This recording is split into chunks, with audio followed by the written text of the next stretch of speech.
is SMNI News Channel. Truth that matters.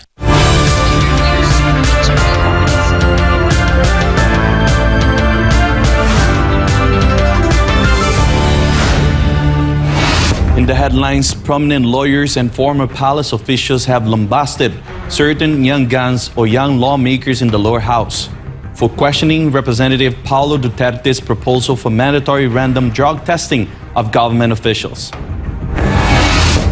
Meanwhile, thousands of proud Filipinos filled the streets of Manila to celebrate the return of the nation's Olympic heroes from the Paris 2024 Olympics. In other news, Jose Maria College Foundation Incorporated in Davao City has made it to the top performing higher education institutions in Davao region, according to the latest Webometrics ranking released for July 2024. I'm Frederico. Velloso, Newsline World starts now. Prominent lawyer attorney Roque has challenged the claims of certain young guns in Congress that Representative Paolo Duterte's proposal for mandatory random drug testing of government officials might be unconstitutional. Angel Pastovo tells us more. Davao City Representative Paolo Pulong Duterte has proposed a bill aimed at implementing mandatory random drug testing for all appointed and elected government officials nationwide. House Bill 10744 seeks to ensure that no official, from the president to the lowest ranking government position, is using illegal drugs. However, Duterte's proposal has faced criticism from fellow lawmakers, including allies of Martin Romualdez. Congresswoman Migs Nograles has pointed out that the Supreme Court had previously declared mandatory drug tests for election candidates unconstitutional, suggesting that the constitutionality of Duterte's proposal could be questioned. But Attorney Roque, former presidential spokesperson, has contradicted the claims of the young guns in Congress. Lilinawin ko lang po ang Korte Suprema, totoo na minsan ay nagkaroon ng desisyon na hindi po pwedeng dagdagan ang mga requirements para tumakbo para sa isang public office. So hindi ka po pwede mag-require ng drug test para sa mga kandidato. Kasi nga, sabi ng saligang batas, wala na ibang requirement para tumakbo kundi ikaw ay isang Pilipino. No? Pero ang sabi naman ng Korte Suprema, kung ito ay gagawing mandatory para sa empleyo, sa gobyerno at sa pribadong mga opisina at sa ating mga paaralan, ito po ay balido. So kung mapapasa po yung panukalang batas ni Congressman Pulong Duterte, hindi po yan magiging unconstitutional. Mali po yung sinasabi ng mga young guns dahil ang sabi ng Korte Suprema sa decision na yon, unconstitutional kapag ginawang karagdagang requirement para maging kandidato. So ngayon, wala pang panukalang batas. Pero didinggin ba ng presidente at ng miyembro ng kanyang gabinete ang magpa-hair follicle test? Kung walang tinatago, papayag.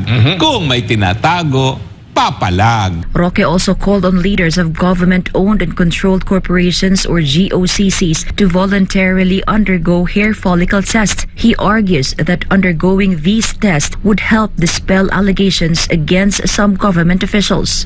Kaya ang panawagan ko, mga gabinete, wala pong mawawala. Siyempre, mga namumuro rin ng GOCC, Chairman Altenco, tayo po ay magpa-hair follicle test. Diba? Wala pong mawawala dyan sa mandatory, hindi naman mandatory, voluntary hair follicle test para magkaroon ng kumpiyansa ang taong bayan na walang gumagamit ng pinagbabawal na powdery white substance sa mga tao ng gobyerno. For God, my beloved Philippines, Angel Pastor, SMNI News. A lawyer has raised questions about why legislators in the Senate and Congress have not summoned for investigation the individuals accusing Ferdinand Marcos Jr. of using cocaine, despite having the authority to issue subpoenas. Here's the report from Jade Calabroso. Ang bangag na presidente. Political vlogger Maharlika fearlessly asserted the authenticity of a viral video allegedly showing a man resembling Ferdinand Marcos Jr. snorting a white powdery substance. In an interview, Maharlika publicly presented the authentication documents for the video, proving that it was not a deep fake, contrary to statements made by Secretary Benhur Abalos and Secretary Gilbert Chodoro. But one thing na malinaw, yung video na yon ay hindi siya tampered or altered. And your proof to that is, anong Here. level of authentication yan? Okay. So actually, as I explained sa vlog ko, so yung audio analysis, inanalyze din ng forensic, which is meron talagang audio, merong audio stream pero hindi lang siya audible. And doon sa video analysis ay 4 na methods ang ginamit niya, no? The analysis of the video's GOP structure and frame type supports the conclusion of non-tampering. The GOP size is consistent with only minor deviations, and the frame type pattern follows a regular sequence typical of standard video encoding processes, further indicating that the video has not been edited. The video first surfaced on the day of Marcos Jr.'s State of the Nation address, quickly going viral. In response, the secretaries of DND and DILG swiftly dismissed the video as false and warned the public not to spread it, threatening legal consequences. Even before this, there had been rumors of Marcos Jr.'s involvement with illegal drugs. These allegations were first brought up by former Senator Nicky Cositeng and former President Rodrigo Duterte, followed by Cathy Binag. Attorney Marlon Bosantog has now questioned why legislators in the Senate and Congress have not insisted an investigation into these allegations, despite having the power to subpoena those who have spoken out about Marcos Jr.'s alleged cocaine use. Simple lang naman na, halimbawa sa young guns na yun sa Congress, you have the power of subpoena to compel witnesses to attend your hearings, to bring documents. Why not ipasubpoena mo si Cathy Binay, si Nicky Cositeng, si former President, si Morales, and all these people who have personal knowledge regarding the utility and usage of the President of cocaine? Bakit hindi niyo gawin yun? Because this is a matter of public issue. Bosantog then posed a critical question to those in power. Kayo ba, no? In your frame, kayo ba ay sumasang-ayon ng government natin is being led by a person who is using cocaine? Is that something that is acceptable to you? Meanwhile, Dr. Lorraine Badoy, former spokesperson of the NTF-LCAC, stated that Marcos Jr.'s silence on these issues is clear proof that the allegations are true and not deepfakes or fabrications. All of this hullabaloo about this cocaine video, if you were a real president, you would go out there and stop all of it by having that drug test. The refusal of this president to have a follicle drug test is the best evidence that this is authentic, and again, worse, of his drug addiction. For God and my beloved Philippines, this has been Jade Calabroso, SMNA News. Jose Maria College Foundation Incorporated in Davao City has made it to the top performing higher education institutions in Davao region, according to the latest Webometrics ranking released for July 2024. Let's hear this report from Hannah Jane Sancho. Jose Maria College Foundation Incorporated, or JMCFI, is among the leading institutions in the Philippines, ranking 135th nationwide. In the entire Davao region, it secured the 6th spot, showing an impressive improvement from its 190th place in July 2023. Atty. Davao University topped the list in the region, ranking 19th nationwide, followed by University of Mindanao at 45th place, University of the Philippines, Mindanao at 50th place, University of Southeastern Philippines at 51st place, and University of the Immaculate Conception at 90th place. According to Webometrics indicators, these institutions demonstrated exceptional performance in indicators that reflect their strengths in web impact, academic citations, and scholarly excellence. At the regional level, specifically in the Davao region, Jose Maria College Foundation Incorporated is part of the elite group, ranking 6th in the region. It was followed by Davao del Norte State College at 144th place, Cor Jesus College at 149th place, Holy Cross of Davao College at 171st place, and Davao Medical School Foundation at 175th place. According to Webometrics, their ranking is based on 3 key indicators: visibility at 50%, transparency at 10%, and excellence at 40%. Visibility measures the impact of the institution's web content to external links. Transparency is measured by the number of citations from top researchers on Google Scholar, and excellence is measured by the number of top-cited papers across various disciplines. The upward trajectory of Jose Maria College Foundation Incorporated signifies significant progress and a strategic focus on enhancing its academic and research capabilities. For God and my beloved country, the Philippines, this has been Hannah Jane Sancho, SM9 News. Up next, in Gaza, displaced families are increasingly at risk as Israeli airstrikes target schools serving as shelters. The United Nations has urgently called for an emergency meeting to tackle the escalating crisis. And Palestinian president held talks with Russian president in Moscow, firmly opposing any forced expatriation of Palestinians while urging continued international support. More news when Newsline World returns.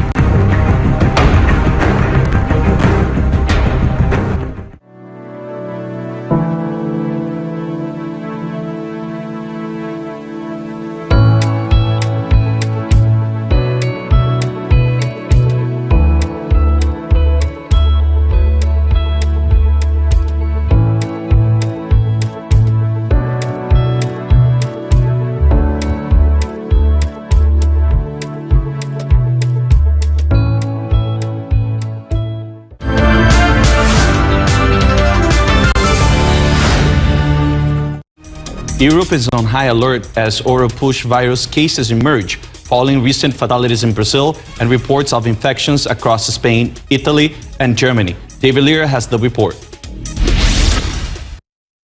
Health authorities have issued a travel warning following the appearance of Oropouche virus cases in Europe. The warning comes after the virus caused its first fatalities in Brazil and was detected in 19 people returning from affected regions. The European Centre of Disease Prevention and Control has issued a risk assessment for the Oropouche virus, citing 19 imported cases into the region. In Europe, 19 cases have been reported, 12 in Spain, 5 in Italy, and 2 in Germany. Among these, 18 individuals had traveled to Cuba and 1 had traveled to Brazil. The affected individuals represents the first ever recorded cases of Oropouche virus in Europe. In Brazil, the Oropouche virus has caused its first fatalities, with at least 2 women in their 20s dying from the disease. The outbreak in Brazil has seen nearly 7,300 cases this year, a significant increase from 832 cases last year.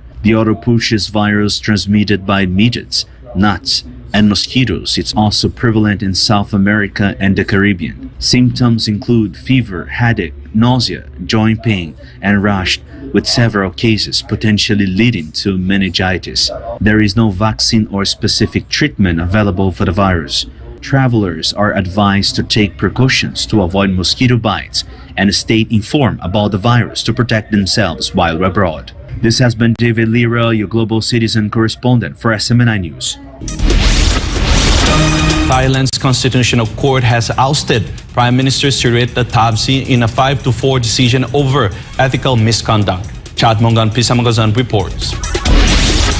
On Wednesday, August 14, 2024, Thailand's Constitutional Court ruled 5-4 to remove Prime Minister Srettha Thavin from office, finding him guilty of ethical misconduct for appointing Pichitchunban, a lawyer with a past prison sentence, to his cabinet. The court described this appointment, made in April, as a serious violation of ethical standards which led to Srettha's disqualification under the Constitution. The court's decision requires the dissolution of Srettha's cabinet and the election of a new prime minister by the 500-seat parliament.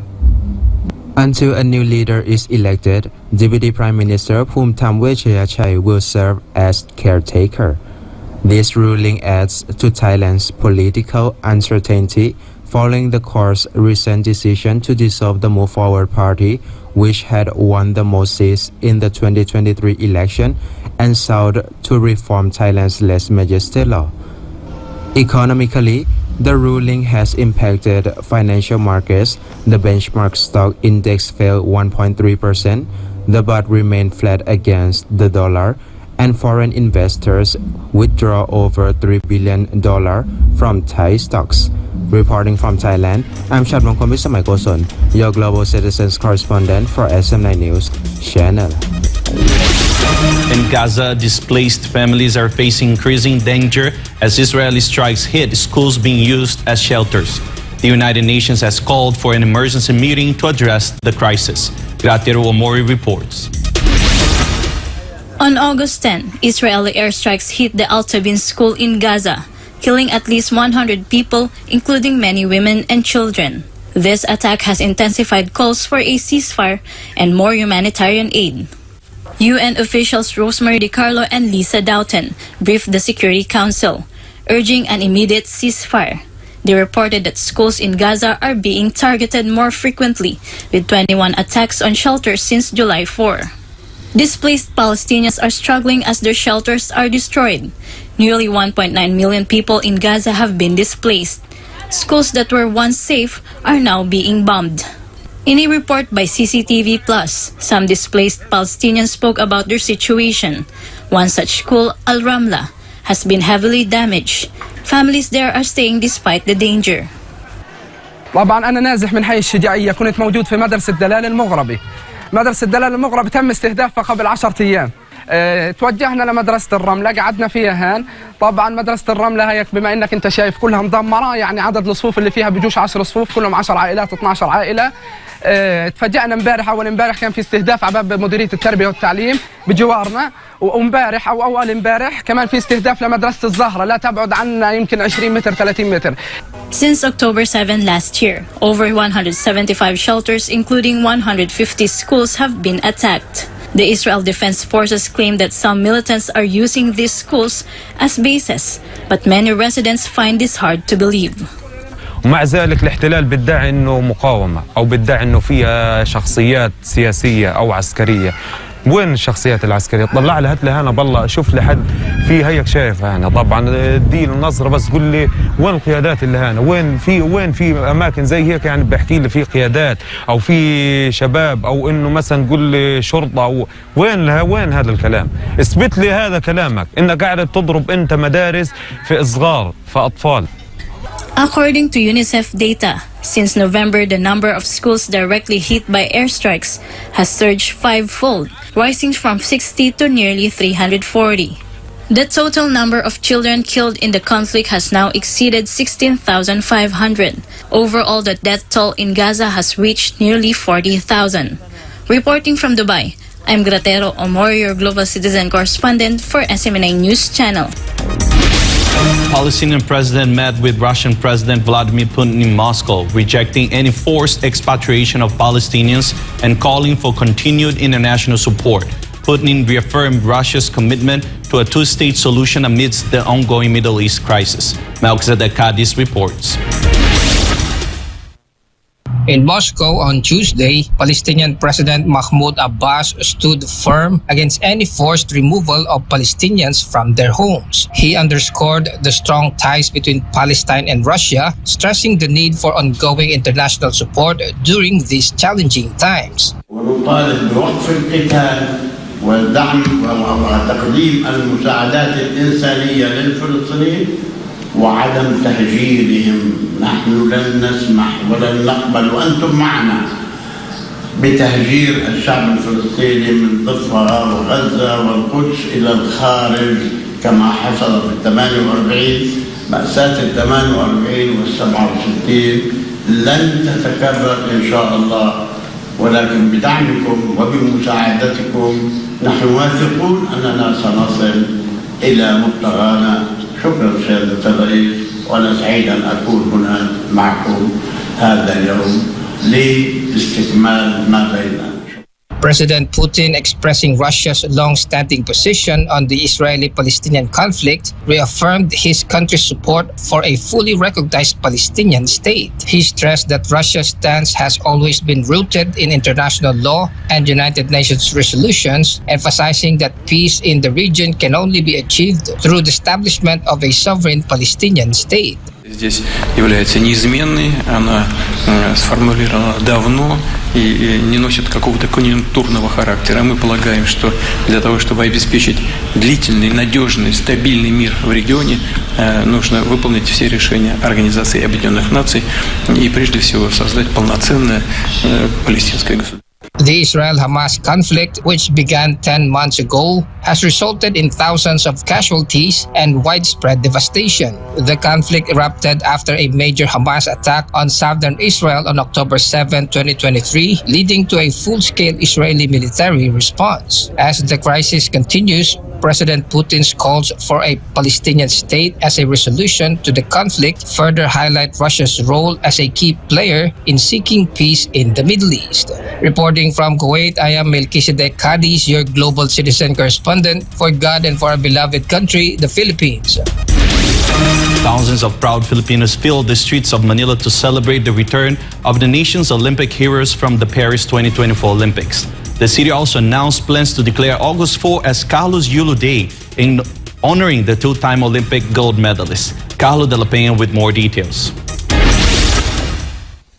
The star of the Heroes Parade was two-time 2024 Paris Olympic gold medalist Carlos Yulo, along with bronze medalist Ira Villegas and Nesty Petesio, as well as other Filipino Olympians.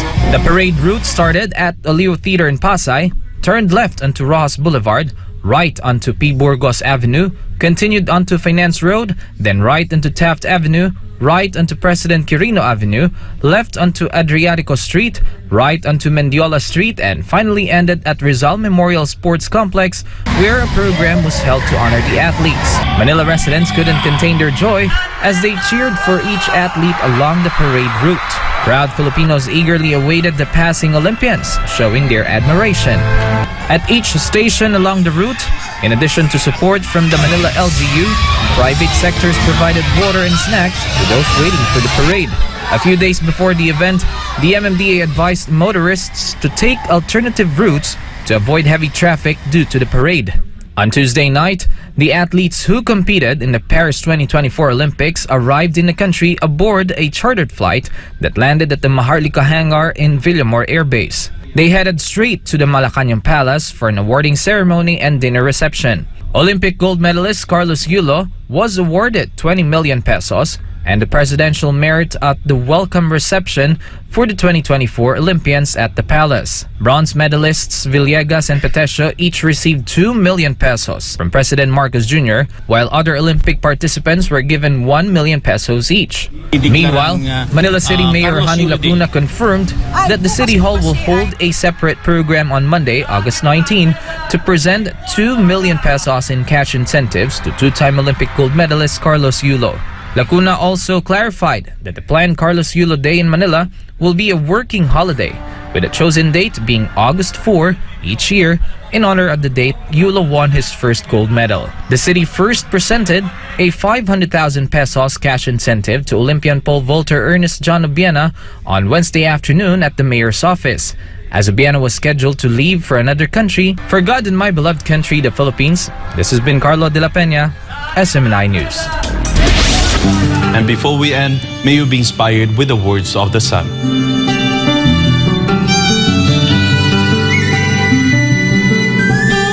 It is up to our own freedom of choice to follow His will or to fall away.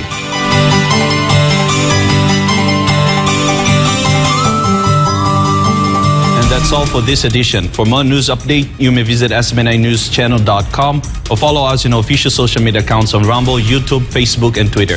God and Country, I'm Frederico Velloso, and this is Newsline World.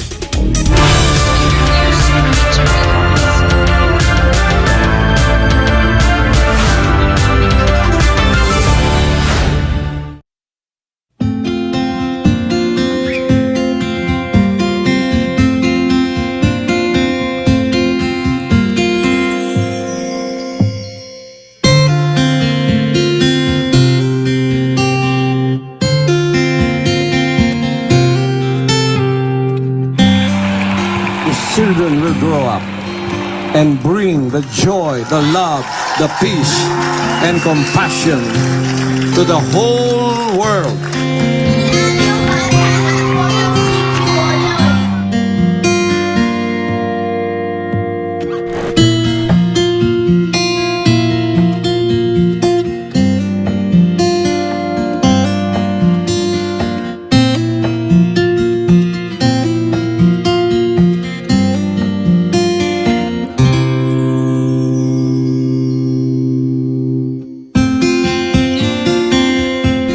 only have one planet. We only have one Earth. And I hope that this new generation of children that we have reached out will become millions and billions and bring peace on Earth. Bring peace to humanity.